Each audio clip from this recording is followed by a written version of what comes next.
number one, only do deals that are so good, the best of the best. Easy pickings that you can go ahead and write these things down. All right, write these down. You can incur delays. Now, we don't want to incur delays, but wouldn't it be nice if we could incur a little bit of delay? Absolutely, right? Okay.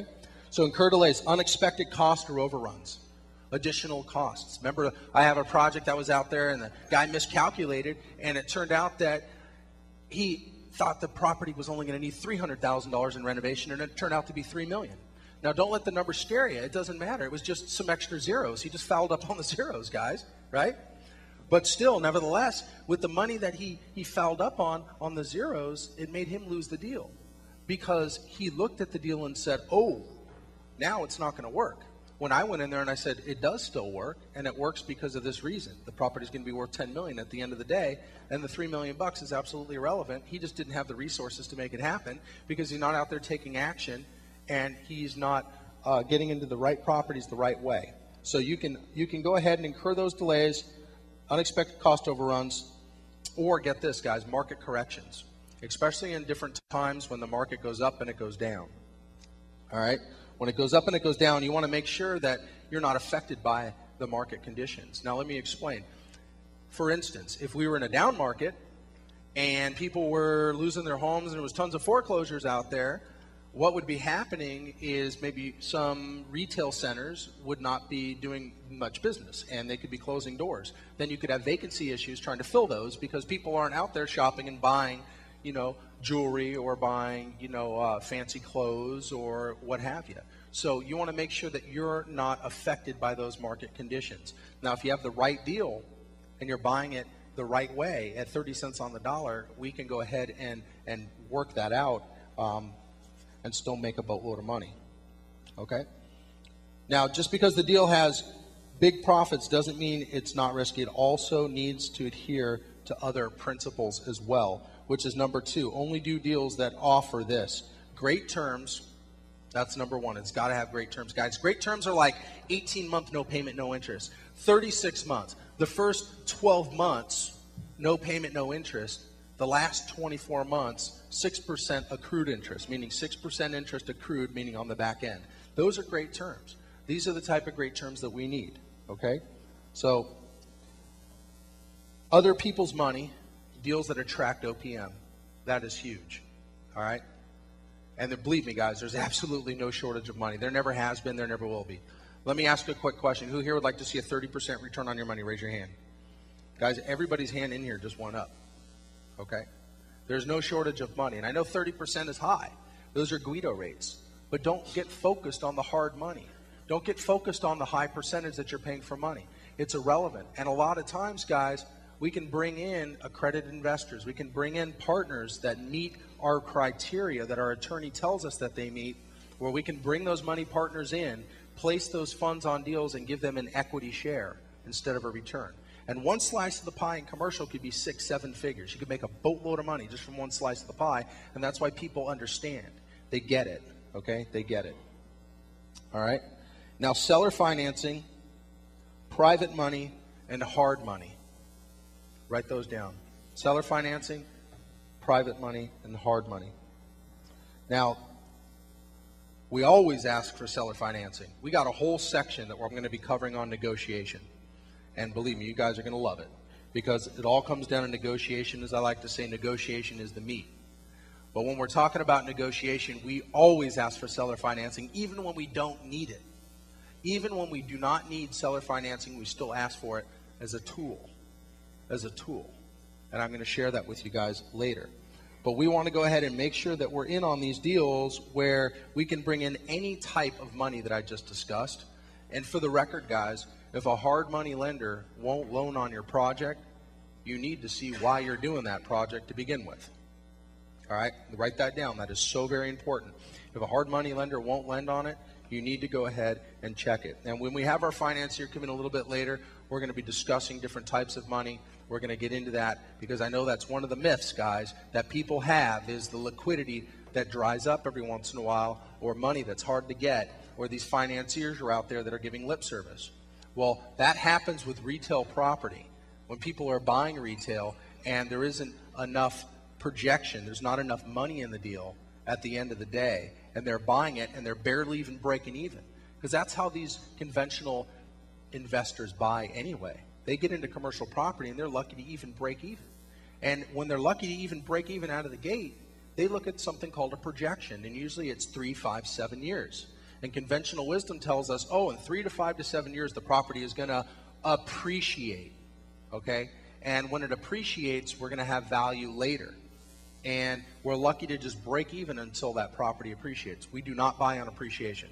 Hands down, we do not buy on appreciation, okay? Appreciation is one reason to keep commercial property when we're going to talk about keeping commercial, but that's not why we buy. All right? Now, only do deals that do not require your personal guarantee. That's very important. And by the way, guys, that's called non-recourse. When we're personally signing for loans, that's called recourse. Only do deals that do not require your personal guarantee. It's not always possible, but if the deal's so good that you just can't pass it up, there's multiple exit strategies, which we call safety nets, and then it's time to make a decision. It's time to make a decision. Do we want to pull in a credit partner on the deal? There's people out there, and it's not just your FICO score. Now, your FICO score is your personal credit score for your personal life that keeps everything in order, but I'm not talking about just a FICO score. It's also about the merit of the person, what they've done, their resume, their credibility.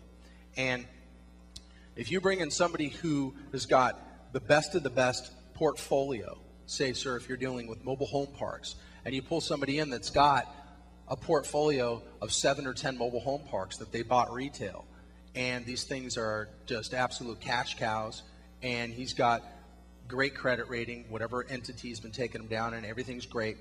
You can pull somebody like that in and say, look, I have a deal at 30 cents on the dollar. We're buying it for this. It's this much equity at closing. It's going to be pulling in this much cash flow. And here's our projection to fill the vacancies at this time, raise the rents. And at the end of the day, it's going to be worth this. How would you like to get in, personally sign, since you're doing it anyway with conventional wisdom, except we don't need your money, just your signature, and I'll give you a piece of the deal. All day long, these credit people are out there, and they'll sign all day long. They do. And that's the resources that I provide for you. We do not have a problem with that. Now, there's something about finance that I want to mention, and I do have a little bit of a finance background. The reason why I say that is because I've grinded through and tried to find money, and I've learned the niche. I've learned ways to go ahead and find money with my financier. And one of the things I want to make clear here is a lot of times they want you to give these personal guarantees, and they want you to go ahead and put up collateral, and they want you to go ahead and do something called cross-collateralization when you're putting up other property to go ahead and guarantee this property, and all kinds of hard type of tactics that they want you to do. But at the end of the day, they just want to know your willingness, your commitment. And I've said to them, look, we don't mind doing all this. We don't want to, but we'll do it. But at the end of the day, when I'm talking to your underwriter, which we're going to discuss later in financing, I tell them when we talk to your underwriter, I don't want to go after recourse. I really want to go after non-recourse. And you guys have to understand the way that we're buying property is not conventional. The way we're buying property here is non-conventional wisdom, and we're getting the thing at 30 cents on the dollar. Then once they digest the information and look at what we have, which is called the executive summary, which you're going to get here, you got to understand that this executive summary is nothing but meat. It's nothing but the bullet points. It's got everything right then and there. They're going to look at that deal and they're going to say, how'd you find this deal? I didn't even know these deals even existed. That's what they're going to say. Just like a lot of people say, hear it all the time. So when we show them it, then they'll go back and they'll say, okay, I get it. And then they're going to go ahead and loosen up on us and we can get it done. Okay? So it's just something for food for thought when we get into financing. But we do want to only do deals that can be done with two things, guys. Relative speed and ease, okay? Speed and ease, write that down. And it's the simplicity of some of the things that you're going to be taking notes on. Understand that I have you taking these notes, again, to process the information. For those of you listening and watching these DVDs, you're processing this information. When I say speed and ease, the simplicity of speed and ease, most people still get into deals where you have to jump through fiery hoops. And I have to remind them, hey, we're looking for deals of speed and ease. Get in, get out, get rich. The easy stuff, guys. We don't want to have to sit there and have the municipality, the locals go ahead and drag their rear end to get the deal done, where it's going to take 36 months to get plans approved or something ridiculous like that. We just want to focus on the deals that we can get in and get done quickly and make money. All right? Understand this and write this down. 2 easy deals are better than 1 complex deal. 2 easy is better than 1 complex deal. All right? Now, when I say 2 easy deals, what I'm talking about are those properties, guys, that you're driving down the street looking at, right? Like the shopping centers and the apartments, all those properties. Those are the guys that I'm talking about, the base hit. And for the record, you can crack just a little base hit in commercial, and you could be making $4,000, $7,000, $10,000 a month. Does that appeal to anybody here? Yeah, good. Everybody. Now, because we understand that that's what we want to do is hit some base hits, you can still go after the Waldorf Astoria Towers if they're coming through the pipeline and they're real deals. This is a monster deal. This is ridiculous, right? But some bigger deals that we're going to be discussing later, you can still do both, but focus on the low-hanging fruit. Focus on the deals we can get in, get out, get rich, make tens of thousands, make it happen, get in there, control the property, none of our own money credit, get it at 30 to 50% of appraised value, equity at closing, tremendous upside, and we can make it happen, all right? Now, next is do proper and thorough due diligence. Okay, that's how we minimize risk. Do proper and thorough due diligence. What I call it is a treasure hunt when you're out there, because you never know what you're going to uncover. I always refer to it as kicking rocks. You know, what are you going to uncover? You got to, I'm not talking about going to the property, okay? I got that t-shirt. It's very expensive. You don't want to do that, all right? You don't want to go travel to property and go try to impress brokers and try to impress sellers. And believe me, I know a lot of you might do that. And I've just recently been working with some people, and they still insisted on flying from the West Coast to the East Coast to go look at property, and they still didn't get the deal. And I understood that they weren't going to get the deal because it's not necessary. It's almost like you're sounding and seeming desperate when you do that. And then people sometimes are going to tell you, you got to come down and look at the property. Okay, I understand that. I'm planning on doing a property visit before we close. But I'm not going to go down and look at the property now. That's not the way that it happens in my world. Okay? I'm busy, and I'm working with a national team, and what we're doing is we're just trying to find out if this is a deal first. We're gonna talk to you about it, find out if it's a deal, and if it's a deal, we'll do a property visit. Don't worry. We'll get there. All right? But you do not want to go ahead and make those mistakes of getting out there and trying to do a treasure hunt by going and talking to the local city officials to see if they're pro-growth. That can be done with a phone call, all right? I'm speaking from experience, guys. I'm not here to just tell you all about my success and share all those wonderful things here with you and puff it up like I'm, all high and mighty. I'm here to share with you guys my mistakes and my success so you can learn everything in the trenches from day one until now so we can get out there and make it happen. Do you guys respect that? Okay, good. So understand that we do not want to do that. I used to fly out to property and go rent expensive cars and sit there and try to talk to the brokers and talk to the sellers. And I'll tell you right now, guys, it makes no difference. It makes absolutely no difference. And if they say that you must go there and negotiate with them face to face, chances are they're not motivated people to do business with you to begin with. Okay? So don't get fixated on that. All right? Now, we want to be able to take a deal and play out every possible role and make sure it stands up. Sometimes the best deals, guys, write this down. Sometimes the best deals are the ones that you walk away from. All right? Now, I'm an optimist. I'm a very positive person. And I get very creative a lot of times through my negotiations. I'm not trying to sound pessimistic right now at this point because I don't want you to just say, okay, now some of the deals are the best ones I walk away from, so, we'll just focus on what Warren Buffett says. And what Warren Buffett says is look at a lot of pitches and only swing the bat every so often. I'm not saying that. I'm saying that we have something which we're going to be discussing called pre-contract due diligence and due diligence. And check this out. If we're sending out letters of intent that are non-binding, can we swing the bat as many times as we want? Absolutely. Absolutely we can. We can fire those things out. In residential, when I was out there making offers, what I would do is I'd get out there and I'd make 10 lowball offers. And if none of them stuck, I didn't care. I'd make 10 more. And if one of those stuck, then I would go ahead and negotiate that one deal. Guys, it only takes one deal in commercial to set you up. Okay, don't be afraid to swing the bat. Don't do what Warren Buffett says and only swing every once so often. That's not what it's about. Remember, you can just tip one and do a little base hit, and you can be making $4, $7, $10, $15, $25, $30, $50, $100,000 a month in income. Okay? So don't be afraid to swing the bat. Just make sure that you're dealing with non-binding letters of intent. We're going to be discussing that in detail later. All right? Now, don't make mistakes. Don't make any mistakes, guys. All right? All right. Wise man told me once that it's easier to learn from someone else's mistakes than to learn from yours. All right? He told me that, and I said, okay, that's great. Well, it's a man thing, so I'm going to go ahead and make all my mistakes. Right? And I did, and that's fine, and I want you guys to understand that you don't need to get out there and do that. You don't need to go fly around the nation. I spent well over 6 figures flying around the nation, trying to impress brokers and sellers to do business with me. Now, guys, I don't even want to go look at a property. I've closed on properties that I still have never seen.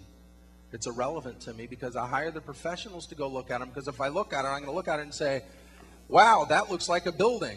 Wow, this looks like a city. Wow, this looks like a bedroom. Wow, this is great. The property's standing. This looks great. But if I send out the professional that knows, okay, we're going to come out here. Now, this is the building I can see. This is, Class A. It's a 10 out of a 10. And they're sitting there with 3 other professionals. Okay, do your property inspection. Pipes look good. Structure looks solid. No environmental issues. Market research study. Absorption rate study. Everything looks fine. Those are the professionals. I don't want to be that professional. I did that. I went out there and thought I was the pro and spent years and years and years and years and years trying to analyze all these deals and then go fly to property and try to be the one-man show. That's not what we're doing, and we're not managing property, okay? So that's the mistakes that I'm talking about. Don't do that. Don't be a control freak. Educate and delegate, all right? Get that out. All right. So let's go ahead and turn to page 11. And what I'm going to cover real quick, I'm going to go, because guys, what I do is something a little bit different. Because we got so much information to go over, and there's so many strategies and so many techniques and so much great stuff to go over here. You guys are going to learn all my secrets and all my techniques here when it comes to buying at 30 to 50% of appraised value. You're going to get it, and we're going to get out there and make it happen.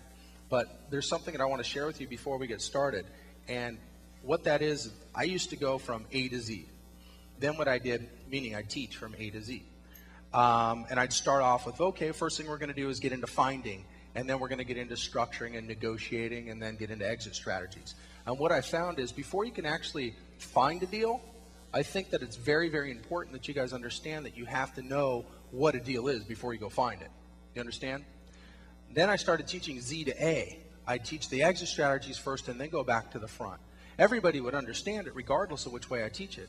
But now what I've done is I've just simplified everything. And the first thing that I want to go over so you guys understand this business and make it as easy as possible, because that's what I'm all about, is the made easy way. Because if we had all understand this and digest it, we can get out there quicker to make it happen. And it's all about speed and ease, regardless of what business you're in. So we need to cover what not to do so you have a clear understanding up front. I think that's very important. So number one, I want to go ahead and talk about land. Even though the premise is cash flow right now, cash flow is king. It's all about the cash flow system. I do want to talk about land because I know a lot of you will jump into land. Who here is interested in land? Raise your hand. See a lot of hands go up. Yeah, the psychology behind land is really important, because what you do when you look at land, you don't see any growth. And when you don't see any growth, all you do is just see flat ground with no horizontal development or no vertical development. You don't see any income. It's a sexy element. Land is just where it's at, because you look at it, you're like, okay, I understand. Now, if we build something on it, we can have tons of income. And I get it. So because of that, you're going to want to jump right into land. There is a lot of different profit centers that you can create with land to make the cash flow happen. But there's some things that you want to stay away from, and we're going to talk about that, okay? Well, the first thing is slow and unfriendly development agencies. Remember, guys, I told each and every one of you, and the reason why you're here is because I personally told you guys that I have vested interest in each and every one of you. I do. I want to go ahead and share everything that I know with you, give you all the knowledge. That way you can emulate my success with or without me. But one thing that we don't want to do is deal with unmotivated people. That's rule number 2. Remember I said never deal with unmotivated people, only deal with motivated people that want to do business with you. Remember I said that? Okay. Now that also goes for unfriendly development agencies. All right? I've worked with projects and seen other people that were project managers do something that's off. And what I mean is this. They would bring in outside representatives, meaning outside engineers, and they would bring them in to go ahead and try to control the property, to push people around in the local areas to make them go ahead and approve plans and say, look, if we don't get this off the ground, then we're not going to be able to meet these deadlines and that deadlines. You just can't go into certain areas and try to push people around and make that happen, okay? You want to deal with the locals. That's what you want to deal with, the local people that are right there where you know that somebody who's an engineer and somebody who's going to be the broker or somebody who is maybe even the seller, they all know one another. They see each other when they're down at the local coffee hut. You know what I'm saying? They say, hey, Joe, hey, Steve, how you guys doing? Hey, great. We'll see you in the meeting. Yeah, we're going to get those plans approved. Everything's great. There's areas out there, places like Texas, where you can get plans approved in as little as 90 days. 90 days. I've had special circumstances just before holidays where they go ahead and they approve something because they want to push it through. They motivated people.